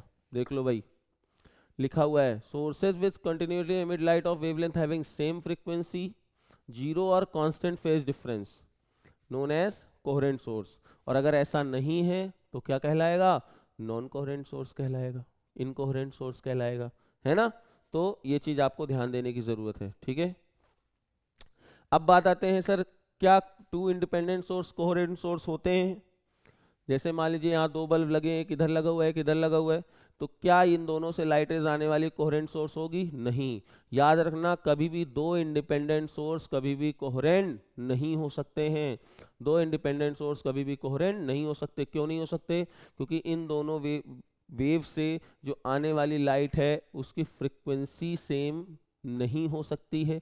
चलो मान लिया हमने आपने मोनोक्रोमेटिक लाइट ली, दोनों की फ्रीक्वेंसी सेम हो भी गई, तो उनके फेज डिफरेंस कभी भी सेम नहीं होंगे या उनका फेज डिफरेंस कभी भी कांस्टेंट नहीं होगा, वेरी करता रहेगा। तो याद रखना कि दो इंडिपेंडेंट सोर्स कभी भी कोहेरेंट सोर्स नहीं होंगे। तो यहाँ लिखा हुआ है two independent source can not be coherent, लेकिन अगर बनाना है कोहेरेंट, मैं याद रखना मैंने रीजन दे दिया क्यों है कोहेरेंट नहीं हो सकते। कोहेरेंट सोर्स, दो इंडिपेंडेंट लाइट सोर्स कोहेरेंट इसलिए नहीं हो सकते कि दोनों से आने वाली लाइट का पाथ डिफरेंस कभी भी सेम या कांस्टेंट फेज डिफरेंस नहीं हो सकता है, वो वेरी करेगा। क्यों वेरी करेगा? एटम में आपने देख रखा है कि एक इलेक्ट्रॉन किसी ऑर्बिट से जंप करता है किसी दूसरे ऑर्बिट में। तो भैया अब जो भी लाइट सोर्स होता है ना, टाइनी सोर्स भी होता है, बहुत छोटा सा सोर्स होता है, एलईडी बल्ब, उसके पास भी मिलियंस ऑफ एटम्स हैं, और कौन से इलेक्ट्रॉन्स ने कहाँ से जंप करके कहाँ गया ये हमारे और आपके हाथ में नहीं है। इसलिए दो इंडिपेंडेंट सोर्स का फेज डिफरेंस कभी सेम नहीं हो सकता, या हो भी रहा है तो कांस्टेंट नहीं रहेगा, डिफरेंट हो जाएगा। तो इसीलिए दो इंडिपेंडेंट सोर्स कभी भी कोहेरेंट सोर्स नहीं होते हैं। और बनाना है अगर कभी दो इंडिपेंडेंट सोर्स, कैसे बनाएंगे? तो ध्यान से देखिए, एक ही सोर्स को लेना है और स्लिट से डिवाइड कर देना। सर ये स्लिट्स क्या होती हैं? एक तरफ से लाइन ये जाएगी, एक यहाँ से जाएगी, तो देखो एक सोर्स ये हो गया कोहेरेंट, ये सोर्स और ये सोर्स, ये दोनों सोर्स आपस में क्या होंगे? ये दोनों सोर्स कोहेरेंट हो सकते हैं। लेकिन अगर सोचो कि दो डिफरेंट डिफरेंट बल्ब ले लें, यहाँ देखो एक ही बल्ब से लाइट रेज जा रही हैं, तो ये कैसे हैं? ये दोनों सोर्स कोहेरेंट हैं। लेकिन अगर दो अलग अलग बल्ब की लाइट रेज ले लेंगे, वो कोहेरेंट सोर्स नहीं होंगे। अब देखो यहाँ से एक सोर्स से एक डायरेक्टली निकल जा सकती है, दूसरी रिफ्लेक्शन से जा सकती है, ये दोनों सोर्स मिल गए, दोनों का पेरेंट सोर्स क्या है? सेम है, तो ये दोनों सोर्स भी क्या होंगे? कोहेरेंट सोर्स हो जाएंगे। ठीक है। अब जब दो सोर्स आपस में सुपर इम्पोज करते हैं, दो कोहेरेंट सोर्स, याद रखिएगा इंटरफेरेंस क्या होता है? इंटरफेरेंस कब होता है? जब दो लाइट सोर्स आपस में सुपर इम्पोज करते हैं। जब दो लाइट सोर्स आपस में सुपर इम्पोज करते हैं तो स्क्रीन में इंटेंसिटी का रिडिस्ट्रीब्यूशन हो जाता है। याद रखिए, फिर से सुनिएगा, जब दो लाइट सोर्स आपस में सुपर इम्पोज करते हैं, मिलते हैं, तो इंटेंसिटी जो स्क्रीन है उसमें इंटेंसिटी का रिडिस्ट्रीब्यूशन हो जाता है। इसी प्रोसेस को हम लोग बोलते हैं इंटरफेरेंस। क्या बोलते हैं? इंटरफेरेंस। आगे बात समझ में? अब देखो ध्यान से, यहाँ से ये S1 ने अपनी लाइट वेव्स देना शुरू किया, यहाँ से S2 ने अपने लाइट वेव्स देना शुरू किया। अब क्या होगा? अब ध्यान से देखिएगा, मैंने बताया था ना, क्या बताया था मैंने, कि अगर क्रस्ट से क्रस्ट मिले या ट्रफ से ट्रफ मिले तो हमें क्या मिलने वाला है? कंस्ट्रक्टिव इंटरफेरेंस से ब्राइट मिलेगा, ब्राइट फ्रिंज मिलेगी। लेकिन अगर कहीं गलती से क्रस्ट से ट्रफ मिल गया तो हमें क्या मिलने वाला है? तो हमें डार्क फ्रिंज मिलने वाली है। तो अब जरा देखो, अगर ये डार्क जो ब्लैक वाली लाइन है वो किसके लिए है? क्रस्ट के लिए है, और जो डॉटेड वाली है वो ट्रफ के लिए है। तो जरा हम लोग इंटरसेक्शन पॉइंट को ऑब्जर्व करते हैं। कैसे? ध्यान से देखिएगा, ये सपोज ये लाइन जा रही है और देखो ये लाइन जा रही है, तो ये देखो ये इंटरसेक्शन पॉइंट किसका है? क्रस्ट से क्रस्ट का है ना? तो ये क्रस्ट से क्रस्ट इसी तरह सारे मिलते जाएंगे। तो देखो यहाँ से जाने वाली लाइट रेस हमें क्या दे देगा? यहाँ पे देखो, लेकिन ये मिनिमा दे रहा है, गलत दे रहा है वैसे। यहाँ देखो यहाँ क्या हुआ, यहाँ पे इसको मिनिमा देना चाहिए। जब भी यहाँ पे डॉटेड लाइन और ये वाली लाइन मिलेगी, ये मिनिमा देगा, ये उल्टा दे रहा है, इसको मिनिमा देंगे, ये मिनिमा देगा, और ये कैसा दे रहा है? डार्क देगा। ठीक है ना? लेकिन अगर कहीं पे ऐसा मिल रहा है, ये देखो ये वाली लाइन देखो, क्रस्ट से क्रस्ट, ट्रफ से ट्रफ, क्रस्ट से क्रस्ट, तो ऐसे अगर मिलेगा तो ये हमें क्या देना है? यहाँ पे ये हमें यहाँ पे मैक्सिमम इंटेंसिटी देगा, मैक्सिमम देगा, और ये ब्राइट होगी। तो हमें स्क्रीन में कैसे मिलना शुरू हो जाएगा? हमें स्क्रीन में ऐसे मिलना शुरू होगा, bright dark, bright dark, bright dark, ऐसा पैटर्न मिलना शुरू हो जाएगा, और इसी को हम लोग बोलते हैं इंटरफेरेंस। ठीक है? जब हम दो लाइट सोर्स दे रहे हैं, जाना तो चाहिए था ऐसे ही दो स्पॉट दे देता लाइट की, लेकिन ऐसा नहीं होगा, यहाँ पे इंटेंसिटी रिडिस्ट्रीब्यूशन हो जाता है, और इसी को हम लोग बोलते हैं interference. Bright dark, bright dark, bright dark, ऐसी और चीजें मिलेंगी, इसी को बोलते हैं इंटरफेरेंस। जहां ब्राइट मिल रहा है उसको हम लोग बोलेंगे कंस्ट्रक्टिव इंटरफेरेंस, जहां डार्क मिल रहा है उसको बोलेंगे डिस्ट्रक्टिव इंटरफेरेंस। ठीक है बच्चे? ठीक है, आई होप आपको ये बात समझ में आई होगी। अब बात आती है मैथमेटिकल फॉर्म में। ठीक है ना? तो मैथमेटिकल फॉर्म में इसको कैसे डिनोट करेंगे वो देखते हैं। ठीक है? तो मैथमेटिकल फॉर्म देख लो। अगर सपोज यहाँ पे एक वेव जा रही है, ये है y equal to a1 sine omega t, और दूसरी वेव है y equal to a2 sine omega t plus phi, जहाँ पे ये क्या है? Constant phase difference. मैंने बोला था दो वेव्स अगर जाती हैं तो कांस्टेंट फेज डिफरेंस होगा, और फ्रीक्वेंसी दोनों की क्या है? सेम है। तो जब ये दोनों सुपर इम्पोज होंगे तो आफ्टर सुपरपोजिशन जो थर्ड वेव बनेगी उसका एम्पलीट्यूड का फॉर्मूला ये आ गया। सर कैसे आया मैथमेटिक्स में? तो भैया देखो, इसको मैथमेटिक्स अगर सॉल्व करना है तो आप जाकर के डेरिवेशन देख सकते हो, अदरवाइज याद रखने वाली चीजें ये हैं कि a1 square plus a2 square plus 2a1 a2 cos phi, जहाँ पे a1 a2 क्या होंगे? दोनों इंडिविजुअल वेव्स के एम्पलीट्यूड्स, फाई क्या होगा, दोनों वेव्स के बीच का फेज डिफरेंस। अब वेव की जितना ज़्यादा एम्पलीट्यूड उसकी इंटेंसिटी उतनी ज़्यादा। एक रिलेशन होता है कि इंटेंसिटी जो होता है वो एम्पलीट्यूड के स्क्वायर के प्रोपोर्शनल होता है। तो अगर यहाँ स्क्वायर है तो ये intensity net resultant intensity I हो जाएगी। ये पहली वेव की इंटेंसिटी I1 होगी, ये दूसरी वेव की इंटेंसिटी I2 होगी। यहाँ से 2√I1 I2 cos फाई हो जाएगा। ठीक है, आ गई बात समझ में। अब ये जो हमारा आ गया तो कहते हैं condition for maximum intensity and minimum intensity. अब इसको पूरे को अगर मैक्सिमम करना है तो देखो ये तो लाइट वेव जो जा रही थी पल्स में वो तो जानी ही जानी है। S1 सोर्स से I1 आएगा, S2 सोर्स से I2 आएगा। अब ये डिसाइडिंग फैक्टर होगा कि ये इसको ऐड करने वाला है या माइनस करने वाला है। तो अगर ये +1 हो गया, अगर ये +1 हो गया तो क्या दे देगा, मैक्सिमम इंटेंसिटी होगी। +1 कब देगा कॉस, जब 0 होता है, 2 पाई होता है, 4 पाई होता है, या जनरल टर्म बोल सकते हैं 2n पाई होगा। कितना होगा, 2n पाई। ठीक है, और अगर ये मिनिमम करना है तो इसकी मिनिमम वैल्यू -1 हो सकती है। वो कब होगी, जब पाई, 3 पाई, 5 पाई। तो इसको हम लोग लिख सकते हैं 2n - 1 पाई। सर प्लस क्यों नहीं लिख सकते, प्लस नहीं इसलिए नहीं लिख सकते कि n की वैल्यू, जैसे अगर मुझे मतलब थर्ड डार्क चाहिए तो n की वैल्यू 3 रख दो और डायरेक्ट यही कंडीशन रख दो तो आंसर आ जाएगा। अगर प्लस करते हो तो फिर वो नंबर इंटरचेंज ऊपर नीचे हो जाता है, इसीलिए हम चाहते हैं कौन सी वैल्यू रखना, 2n - 1 पाई ही रखेंगे तो हमारे लिए कैलकुलेशन में ईजी रहेगा। अदरवाइज 2n + 1 पाई तो कर सकते हो लेकिन वो नंबर फिर ऊपर नीचे हो जाता है, इसलिए हम लोग क्या रखते हैं 2n - 1 पाई रखते हैं। ठीक है, अब जब ये कंडीशन याद हो गई तो अब आता है कि सर समटाइम न्यूमेरिकल्स में वो फेज डिफरेंस की कंडीशन देता ही नहीं है। वो बोलता है कि अगर दो वेव्स के बीच का पाथ डिफरेंस λ/4 है तो ये बताओ कि वहाँ ब्राइट होगा या डार्क। और आपने कंडीशन हमें कैसी रटाई है, in terms of phase difference. Path difference के टर्म में तो मैंने कराया नहीं है, तो कैसे होगा, तो ध्यान से सुनिएगा। अगर मैंने नहीं कराया है तो इसको कैसे करेंगे, ये रहा एक पल्स, यहाँ से ऐसे गया, एक पल्स जब यहाँ से यहाँ कवर करता है तो कितना पाथ कवर किया इसने, इसने पाथ कवर किया यहाँ से यहाँ तक लैम्डा। कितना पाथ कवर किया, लैम्डा। और यहाँ से यहाँ तक इसका फेज डिफरेंस कितना है, 2 पाई। तो हम लोग कैसे पाथ डिफरेंस और फेज डिफरेंस में रिलेशन डिनोट कर सकते हैं, ध्यान से देखिएगा। अगर 2 पाई में पाथ डिफरेंस है लैम्डा, इसलिए 1 में λ/2 पाई, इसलिए डेल्टा फाई अगर फेज डिफरेंस होगा तो पाथ डिफरेंस कितना होगा, λ/2 पाई इंटू डेल्टा फाई, है ना। और यही हमारा क्या हो जाता है, पाथ डिफरेंस। तो क्या रिलेशन आ गया हमारे लिए, रिलेशन आ गया पाथ डिफरेंस जो होगा वो λ/2 पाई फेज डिफरेंस होगा। तो यानी अगर हमसे कभी किसी ने पूछ लिया, देखो भाई 2n पाई था फेज डिफरेंस, तो लैम्डा के टर्म्स में कितना होगा कैसे निकालेंगे, तो यहाँ देखो इसी में रख दो। जैसे देखो अगर आपको ये वाली वैल्यू पता है तो यहाँ जैसे ही रखा λ/2 पाई इंटू ब्राइट के लिए चाहिए तो 2n पाई होता था, पाई से पाई, 2 से 2, कितनी कंडीशन आ गई, n लैम्डा।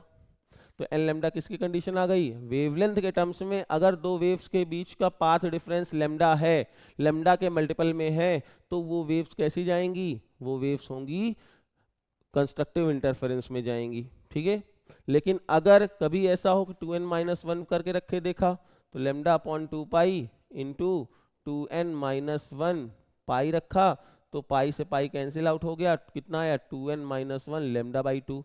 तो जब भी λ/2 के मल्टीपल्स में आएगा तो समझ जाना कि ये किसकी कंडीशन है, ये डार्क की कंडीशन है।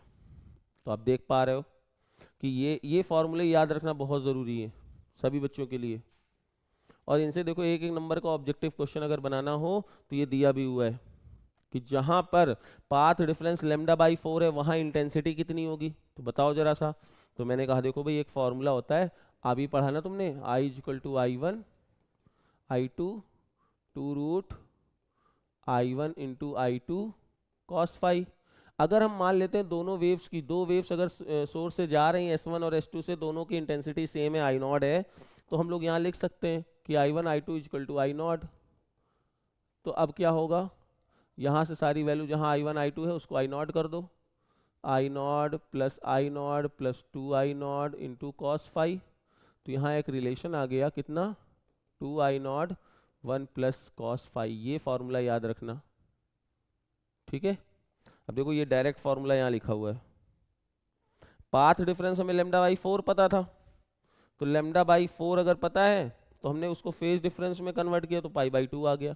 कैसे? फॉर्मूला देखो, delta x is equal to lambda by 2 into phase difference था, यहाँ हमें पाथ डिफरेंस दिया है, इंटेंसिटी निकालना है तो ये जानना जरूरी है, तो ये क्या हो जाएगा लेमडा बाई 4, जैसे ही किया lambda point 2 pi into delta phi, lambda से लेमडा ये से 2, तो यहाँ डेल्टा फाई की वैल्यू कितनी आ गई पाई बाई 2, और जैसे ही हम लोगों ने यहाँ पाई बाई 2 रखा तो देखो कॉस पाई बाई 2 की वैल्यू 0, तो इंटेंसिटी आ गई 2i0।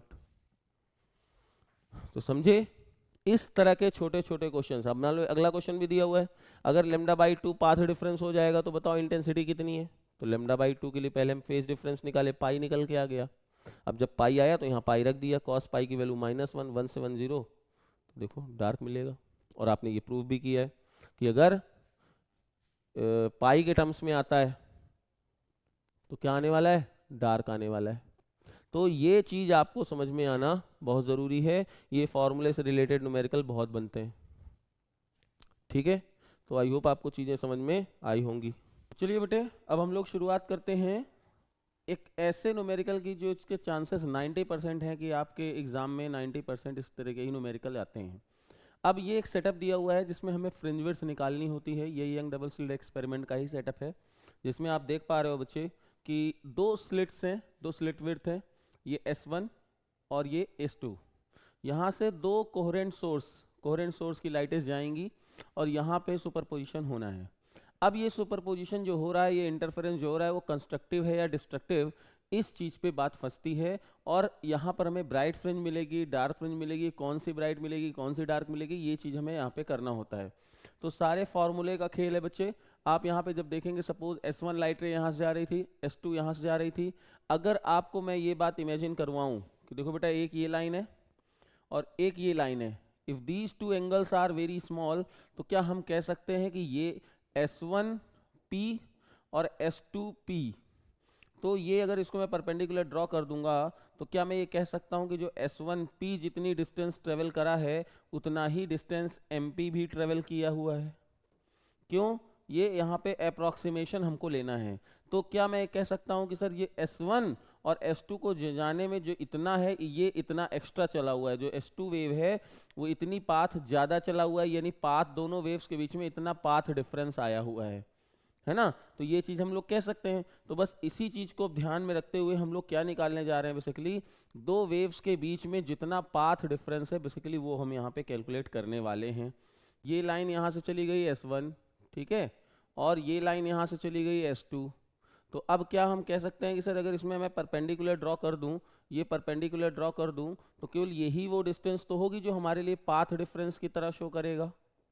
ये हमारे लिए किसकी तरह काम करेगा? पाथ डिफरेंस की तरह काम करेगा। अब इसकी कैलकुलेशन कैसे करना है ये हमें देखना है ना? तो कैलकुलेशन कैसे होगी बच्चे, ध्यान से देखिए। अगर यहाँ पे ये थीटा है, ठीक है ना, जो ये थीटा है हम लोग कह सकते हैं, तो हमारे लिए यहाँ पे ये क्या होगा, ये भी थीटा हो जाएगा और ये 90 माइनस थीटा हो जाएगा और इधर ये थीटा हो जाएगा। फिर से देखो कैसे किया हमने, ये थीटा तो ये भी थीटा वर्टिकली अपोजिट, ये यहाँ से 90 माइनस एंगल थीटा हो जाएगा, इसको राइट एंगल ट्रायंगल लग लेते हैं, तो ये 90 माइनस थीटा और ये थीटा, तो ये इधर वाला कंपोनेंट डी कॉस थीटा और ये वाली वैल्यू कितनी हो जाएगी, ये वाली वैल्यू हो जाएगी डी साइन थीटा। और अगर अब ये डी साइन थीटा हो गया तो इस डी साइन थीटा को ही हम लोग क्या रखते हैं, पाथ डिफरेंस की तरह ट्रीट करेंगे। आप यहाँ से ये देख सकते हो, ठीक। अगर थीटा बहुत स्मॉल है, थीटा बहुत स्मॉल है तो क्या होगा, परपेंडिकुलर डिस्टेंस अपॉन बेस, ये थीटा की जगह रिप्लेस हो जाएगा। और जैसे ही रिप्लेस हुआ तो पाथ डिफरेंस की वैल्यू भैया आप याद रख लो, क्या है, x small D upon capital D, जहाँ पे स्मॉल डी क्या होता है, 2 स्लिट्स के बीच की डिस्टेंस, और कैपिटल डी क्या होता है, स्लिट्स और स्क्रीन के बीच की डिस्टेंस, ठीक है। ये भी हमें पाथ डिफरेंस मिल गया। अब याद रखने वाले जो फॉर्मूले हैं बच्चे, जिससे आपके एग्जाम में न्यूमेरिकल्स मिलते हैं, वो ये हैं। अगर ब्राइट फ्रिंज चाहिए तो ये पाथ डिफरेंस किसके बराबर होगा, एन लैम्डा के बराबर होगा। और अगर डार्क फ्रिंज चाहिए तो यही पाथ डिफरेंस किसके बराबर होगा, 2n-1 लैम्डा बाई 2 के बराबर होगा। तो ये पोजीशन फॉर डार्क फ्रिंजेस आ गया और ये पोजीशन फॉर ब्राइट फ्रिंज आ गया। अगर n की वैल्यू 1 रखेंगे, n की वैल्यू 1 रखा तो फर्स्ट ब्राइट, n की वैल्यू 2 रखा, सेकंड ब्राइट, n की वैल्यू 3 रखा, थर्ड ब्राइट। यहाँ पे भी सेम हेयर, n की वैल्यू 1 रखेंगे, फर्स्ट डार्क, 2 रखेंगे, सेकंड डार्क, 3 रखेंगे, थर्ड डार्क। ठीक है ना, तो n की वैल्यू रख करके ही हम लोगों का काम चल सकता है। अब जरा आगे इसके देखते हैं। देखो भाई, अब एक चीज आता है कि इंटरफेरेंस में इंटेंसिटी डिस्ट्रीब्यूशन कर्व कैसे बनता है। तो देखो भाई, सेंटर ब्राइट यहाँ मिलेगा, इधर सेंटर ब्राइट मिला, ठीक है ना, क्योंकि n की वैल्यू 0 रखा तो भी ब्राइट मिलेगा। जैसे ही आपने n की वैल्यू 1 रखा, ये फर्स्ट ब्राइट मिल गया, ये सेंटर ब्राइट है, ये सेकंड ब्राइट है, ये थर्ड ब्राइट है, और ये हमको क्या मिल रहे हैं यहाँ पे, ये हमको डार्क मिल रहे हैं। This one is first dark, second dark, third dark, etcetera, और ये दोनों ही तरफ बनने वाला है। इंटेंसिटी आप देख सकते हो कि दोनों में इंटेंसिटी, इंटरफेरेंस में क्या होता है कि जो इंटेंसिटी, मैक्सिमम इंटेंसिटी होती है वो हमेशा सेम लेंथ पे होती है, और जो मिनिमम इंटेंसिटी होगी वहाँ पे हमेशा डार्क फ्रिंज जो मिलता है वहाँ इंटेंसिटी 0 होगी। और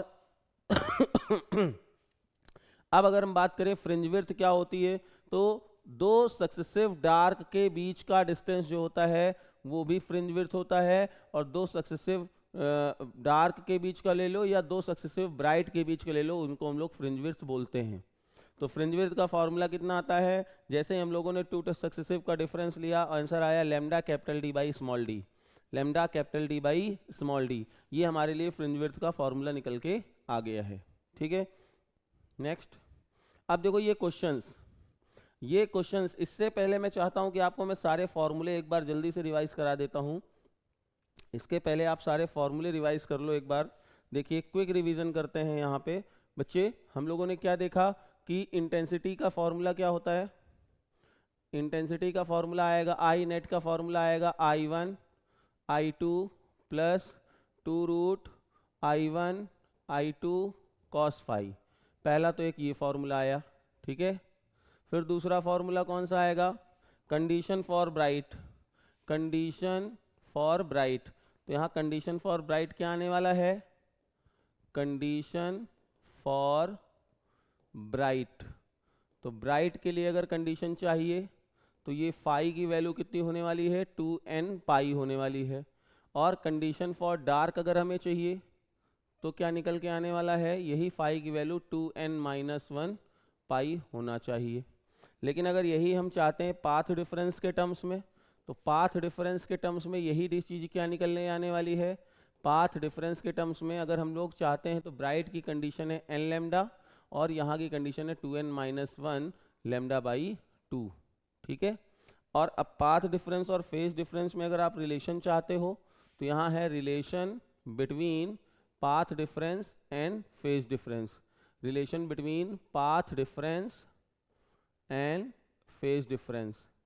तो अब यहाँ पे देखो भाई, पाथ डिफरेंस और फेज डिफरेंस में क्या relation, delta x is equal to lambda upon 2 pi into delta phi, ये आपने यहाँ से देख लिया।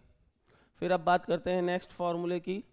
तो नेक्स्ट फार्मूले की पहला तो यहाँ ये हो गया, दूसरा ये हो गया, और तीसरा फार्मूला आया position for dark and bright fringe, position for dark and bright fringe कि अगर YDAC में बात करते हैं तो किस पोजीशन में डार्क मिलेगा और किस पोजीशन में ब्राइट मिलेगी। तो देखो भाई, यहाँ पे डार्क की क्या कंडीशन आ रही है, डार्क की पोजीशन है xn dash equal to 2n minus 1 lambda capital D by upon 2 small d, ये है। और ब्राइट की क्या कंडीशन है भैया, ब्राइट की कंडीशन है xn dash is equal to n lambda capital D by small d।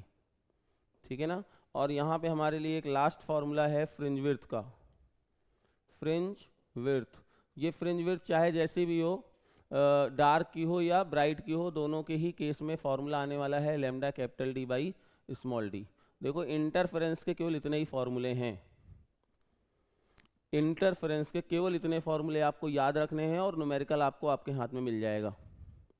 बच्चे याद रखना, इतने इंटरफेरेंस के अगर आपने फॉर्मूले तैयार कर लिए, न्यूमेरिकल्स आपके हाथ में हैं। कैसे, अब यहाँ पे स्मॉल d क्या है, कैपिटल D क्या है, बस इतना याद रखना। स्मॉल d जो होता है वो स्लिट्स के बीच की डिस्टेंस होती है, ये स्मॉल d है, और स्क्रीन के बीच की डिस्टेंस होती है स्लिट से, वो कैपिटल D है। ठीक है, अब देखो क्वेश्चन देखिए, बहुत आसान क्वेश्चन, कि अगर YDAC में हम लोग एक लैम्डा 1 वेवलेंथ थी कोई 6000 एंगस्ट्रॉम की, उसको रिप्लेस कर देते हैं 7500 एंगस्ट्रॉम से, तो फ्रिंज विड्थ में क्या रिलेशन पड़ेगा? फ्रिंज विड्थ का फॉर्मूला सबको पता है। फ्रिंज विड्थ का फॉर्मूला क्या होता है? फ्रिंज विड्थ का फॉर्मूला होता है beta is equal to lambda capital D by small d. तो आप देख सकते हो कि beta is directly proportional to lambda, और जब डायरेक्टली प्रोपोर्शनल टू लैम्डा है तो beta 1 upon beta 2 can be written as lambda 1 upon lambda 2। Simple सा आंसर, ठीक है। तो ये पहला क्वेश्चन आप सॉल्व कर सकते हैं। 1 मार्क्स के 2 मार्क्स के इस फॉर्मूले से रिलेटेड क्वेश्चन बहुत ज़्यादा चांसेस हैं, आप जरूर इस फॉर्मूले को तैयार करके जाइएगा। अब बात आती है कि सर अगर पूरे के पूरे स्लिट्स पूरे एक्सपेरिमेंट सेटअप को, जो कि ये रखा है, अगर इस पूरे के पूरे एक्सपेरिमेंट सेटअप को ही हम किसी मीडियम में इमर्ज कर देते हैं जिसका रिफ्रैक्टिव इंडेक्स म्यू है, तो फ्रिंज विड्थ में क्या फ़र्क पड़ेगा? तो भैया फ्रिंज विड्थ अभी कितनी थी? Lambda capital D by small D.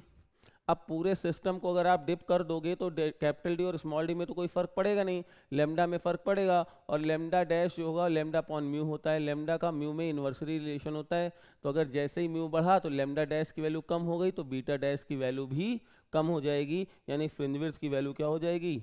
कम हो जाएगी, डिक्रीज हो जाएगी, ठीक है। तो यहाँ पे आप देख सकते हो कि अगर हम लोग किसी पूरे स्लिट वाले सिस्टम को ही इमर्ज कर देते हैं तो बीटा जो फ्रिंज विड्थ होता है lambda capital D by small d होता है, तो लैम्डा डिक्रीज होगा, तो हमारी फ्रिंज विड्थ की वैल्यू भी म्यू टाइम्स डिक्रीज हो जाएगी। नेक्स्ट, अब बात आती है कि सर अब देखो नेचर ऑफ फ्रिंजेस का क्या सीन है। अगर हम लोग यहाँ पे देखते हैं if distance capital D is small, if distance capital D is small and fringe width shape is actually hyperbolic। अब देखो क्या होता है कि अगर मान लेते हैं स्क्रीन और स्लिट्स के बीच की डिस्टेंस काफ़ी क्लोज हैं, तो जो नेचर होगा वो कैसा होगा? वो हाइपरबोला होगा, ठीक है ना। और अगर कैपिटल डी लार्ज है तो फिर वो स्ट्रेट लाइन हमारी फ्रिंजेस का पैटर्न दिखेगा, ठीक है।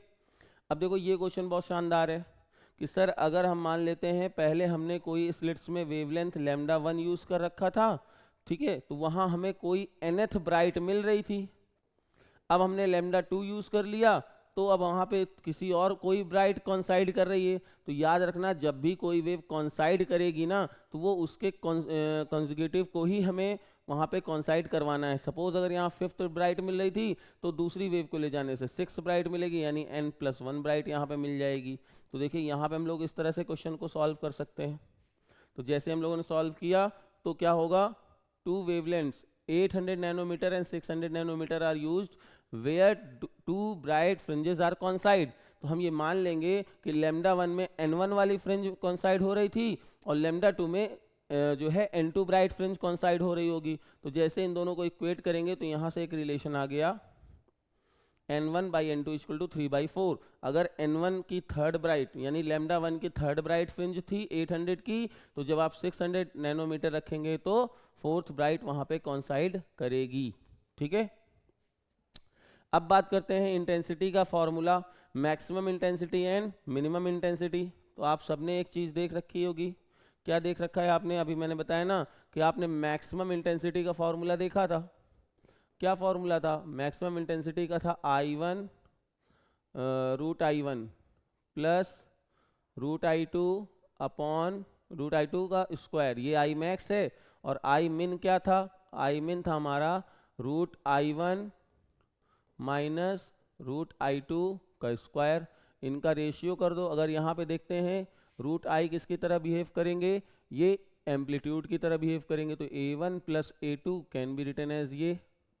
तो देखो एक फार्मूला ये आ गया है ना। तो ये वो फार्मूले हैं जिससे रिलेटेड आपको न्यूमेरिकल मिल सकता है एग्जाम में। बोला गया मैक्सिमम इंटेंसिटी और मिनिमम इंटेंसिटी का रेशियो गिवन है, तो कहेगा ओवरऑल लाइट की जो इंटेंसिटी I1 और I2 है उनको रिप्लेस करो, उनको फाइंड करो। तो कैसे फाइंड करेंगे? ये पता है दोनों, तो दोनों साइड से स्क्वायर एंड रूट ले लेंगे और फिर क्या करेंगे? यहाँ I1 प्लस I2 है, यहाँ I1 माइनस I2 होगा, तो इनको सिंप्लीफाई करके हम लोग I1 और I2 की वैल्यू को निकाल सकते हैं। आप देख सकते हो यहाँ पे ऐसे ये फॉर्मूला है। सपोज अगर यहाँ पे I min upon I max का रेशियो 9/25 गिवन है, तो बोल रहा है कि यहाँ पे एम्पलीट्यूड का रेशियो क्या होगा? तो देखिए I min की जगह पे A1 माइनस A2 का स्क्वायर हो गया और I max की जगह पे A1 प्लस A2 का स्क्वायर हो गया। और बस अगर हमने यहाँ पे क्या किया, दोनों का अंडर रूट लिया तो i1 माइनस a2 का स्क्वायर अपॉन ये 3/5 आ गया।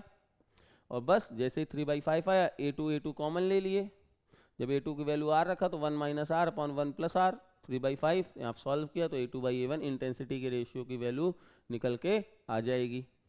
ठीक है, नेक्स्ट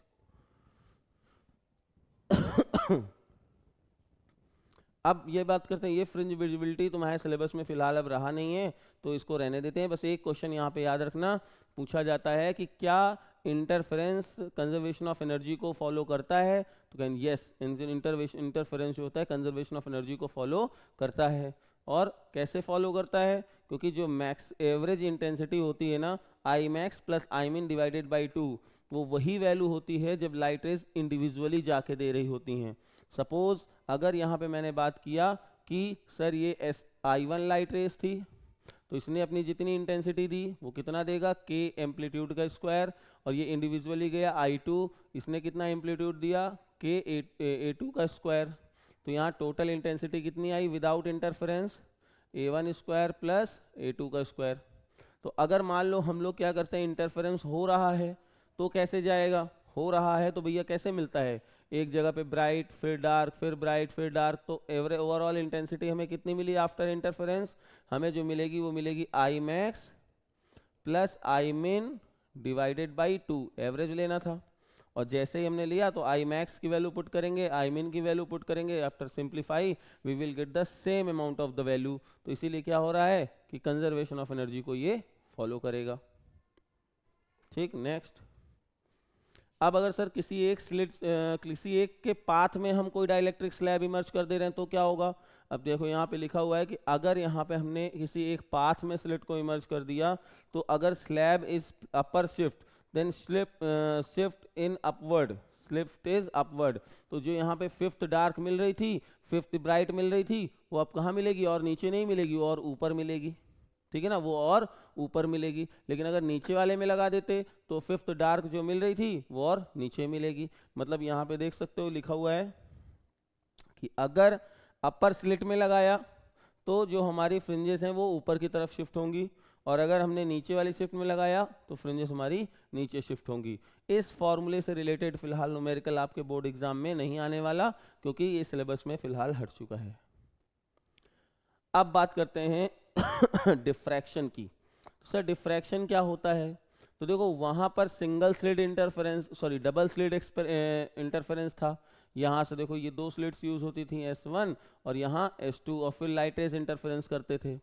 यहाँ पर सिंगल स्लिट में क्या होने वाला है, यहाँ पर होने वाला है कि स्लिट एक ही हैं लेकिन इसकी जो अपर्चर लेंथ है वो A है, वो ज़्यादा बड़ी है। ठीक है ना, और सारी लाइट रेज जाती हैं, अब जाना तो चाहिए था इनको सीधे, लेकिन क्या हो रहा है, ये लाइट रेज यहाँ से ऐसे बेंट हो जाती हैं, और बेंट होने की वजह से यहाँ पे क्या होता है, डिफ्रैक्शन पैटर्न ऑब्जर्व होता है। जैसे कि बच्चे तुमने देखा होगा कभी भी जब टॉर्च जलाते हो अंधेरे में, तो जब टॉर्च जलाते हो तो टॉर्च का जो डायमीटर है वो तो बहुत छोटा होता है, तो जा करके उतना ही स्पॉट दीवार पे बनना चाहिए था, लेकिन आप क्या देखते हो स्पॉट थोड़ा सा बड़ा हो जाता है। क्यों ऐसा होता है, डिफ्रैक्शन फिनोमिना है क्या, डिफ्रैक्शन फिनोमिना में bending of light towards the shadow. ठीक है ना, जब कॉर्नर्स में अपर्चर में लाइट क्या होती है, बेंट होती है, तो इसी फिनोमिना को हम लोग क्या कहते हैं, डिफ्रैक्शन पैटर्न कहते हैं। ठीक है, आ गई बात समझ में। अब जब ये डिफ्रैक्शन हो गया तो बस इतना याद रखना कि यहाँ डिफ्रैक्शन के फॉर्मूले कैसे यूज होने वाले हैं, तो यहाँ भी सेम फॉर्मूला है, पाथ डिफरेंस का A sin थीटा फॉर्मूला होता है। तो जो कंडीशन वहाँ ब्राइट के लिए होती है, जो कंडीशन वहाँ ब्राइट के लिए होती है वो उसके जस्ट अपोजिट यहाँ पे वो डार्क के लिए हो जाएगी। जैसे इंटरफेरेंस में एन लैम्डा होता है ब्राइट के लिए, तो यहाँ तुमको अगर ये पाथ डिफरेंस को एन लैम्डा करोगे तो ये तुम्हारे लिए किसकी कंडीशन हो जाएगी, डार्क की कंडीशन हो जाएगी। और वहाँ ब्राइट की कंडीशन, वहाँ डार्क की कंडीशन कब होती थी, जब लैम्डा बाई 2 के मल्टीपल्स में होता था। तो यहाँ अगर चाहिए तो यहाँ पाथ डिफरेंस अगर तुमने 2n + 1 लैम्डा बाई 2 कर दिया तो ये तुम्हारे लिए सेकेंडरी ब्राइट की कंडीशन हो जाएगी। किसकी कंडीशन हो जाएगी, सेकेंडरी ब्राइट की कंडीशन हो जाएगी। बस इतना याद रखना और न्यूमेरिकल आपके सॉल्व हो जाएंगे। अब देखिए डिफरेंस और क्या होता है, बस इतना डिफरेंस याद रखना, डिफ्रैक्शन के जो पैटर्न है उसमें इंटेंसिटी डिस्ट्रीब्यूशन सेम रहता है। जैसे डिफ्रैक्शन में तुमने देखा होगा कि इंटेंसिटी डिस्ट्रीब्यूशन का जो लेवल है वो सेम रहता है ना, और फ्रिंज विड्थ भी लगभग हर सारी फ्रिंज विड्थ ही सेम रहती हैं, सारी की सारी बीटा ही रहती हैं। लेकिन डिफ्रैक्शन के केस में क्या होता है, डिफ्रैक्शन के केस में जो सेंट्रल ब्राइट है वो ज़्यादा, फिर धीरे धीरे धीरे इंटेंसिटी क्या होती जाती है, कम होती जाती है, और सेंट्रल ब्राइट की जो वैल्यू है वो 2 टाइम्स बीटा होती है। कितनी होती है, जो नॉर्मल फ्रिंजेस होती हैं वो बीटा होती हैं, और सेम वही बीटा की वैल्यू कितनी होती है, lambda capital D by small d. लेकिन सेंट्रल ब्राइट की कितनी हो जाएगी, beta dash equal to 2 lambda capital D by small d, ये सेंट्रल ब्राइट की हो जाएगी। तो डिफरेंस आई होप आपको समझ में आया होगा। क्या क्या डिफरेंस था इंटरफेरेंस और डिफ्रैक्शन में। इंटरफेरेंस में डबल स्लिट्स यूज होती हैं, जबकि डिफ्रैक्शन में सिंगल स्लिट यूज होती है। इंटरफेरेंस में जो है इंटेंसिटी डिस्ट्रीब्यूशन कर्व सेम रहता है, इंटेंसिटी लेवल सेम रहता है through out the distance, but diffraction में इंटेंसिटी धीरे धीरे डिक्रीज होती रहती है ना। और साथ में जो सेंटर ब्राइट होता है वो और normal bright fringes, dark fringes जो इंटरफेरेंस में होती हैं वो सारी सेम लेंथ की होती हैं, और उनकी value lambda capital D by small d होता है। लेकिन जो डिफ्रैक्शन पैटर्न है, डिफ्रैक्शन पैटर्न में सेंटर वाली जो विड्थ है वो फर्स्ट डार्क और फर्स्ट सेंटर ब्राइट की जो फ्रिंज है वो डबल होती है as compare to other fringes. ठीक है, तो आई होप आपको ये डिफरेंस क्लियर हुआ होगा। ठीक है, तो ये डिफरेंस हम लोगों ने यहाँ पे लिख रखे थे, और इसी तरह से ये चैप्टर का हम लोगों ने थ्योरी कर लिया है कंप्लीट। 2-3 छोटे छोटे क्वेश्चंस देखते हैं और इसके बाद फिर इसको वाइंड अप करते हैं। देखो भाई, अब जैसे ये एक छोटा सा क्वेश्चन दिया हुआ है, असर्शन रीजन का, ये आपको दिख रहा होगा। ठीक है, क्या है ये क्वेश्चन, ध्यान सुनिएगा। इस क्वेश्चन ने कहा when a light wave travels from rare to denser medium it loses speed, this reduction in speed implies a reduction in energy carried by the light wave।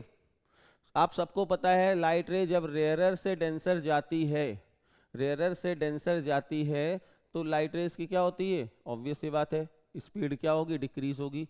यहाँ v1 है, यहाँ v2 है, अब ये μ2 है, ये μ1 है।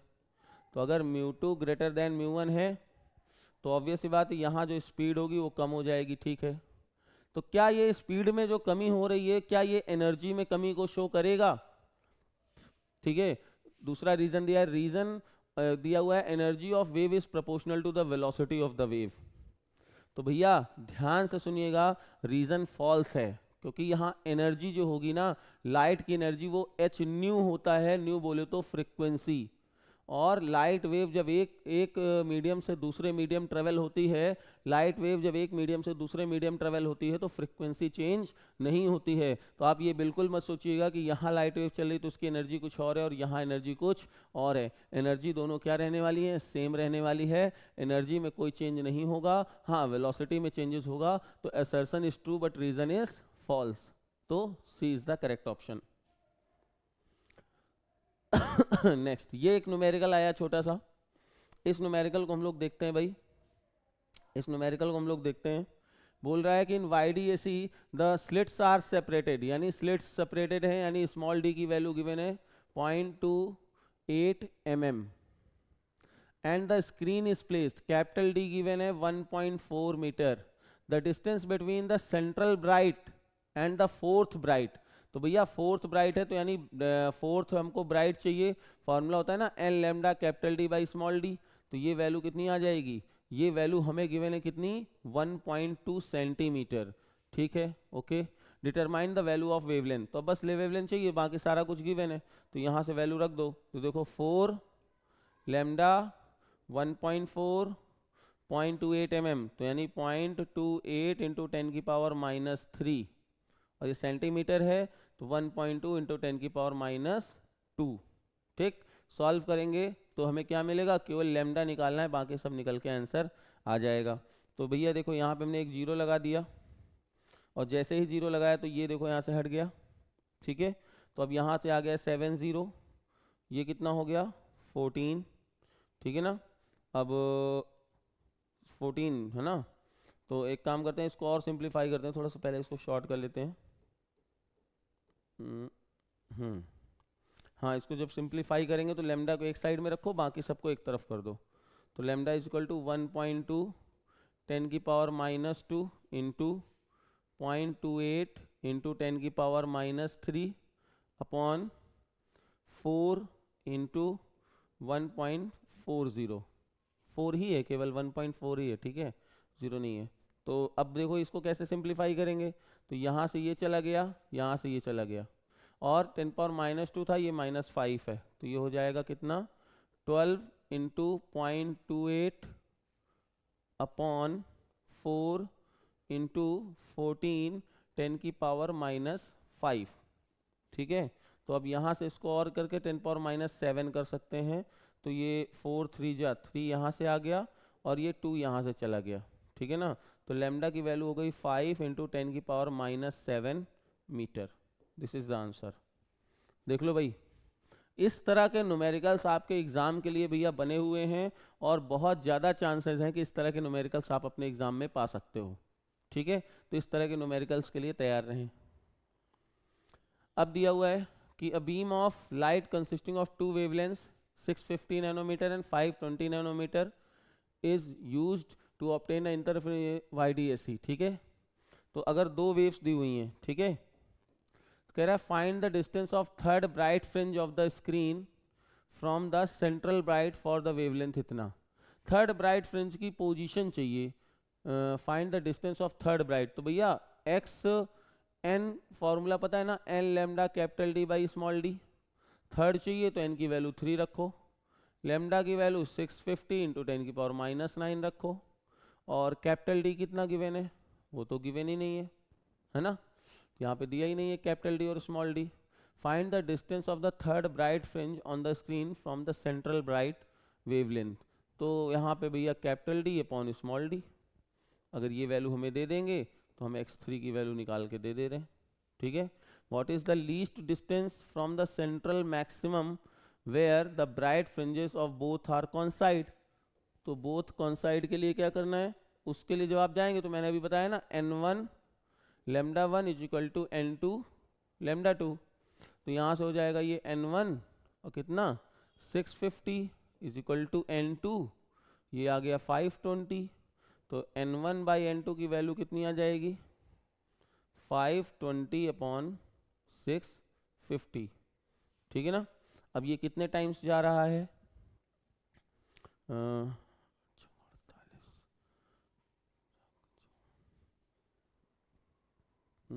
ये हो जाएगा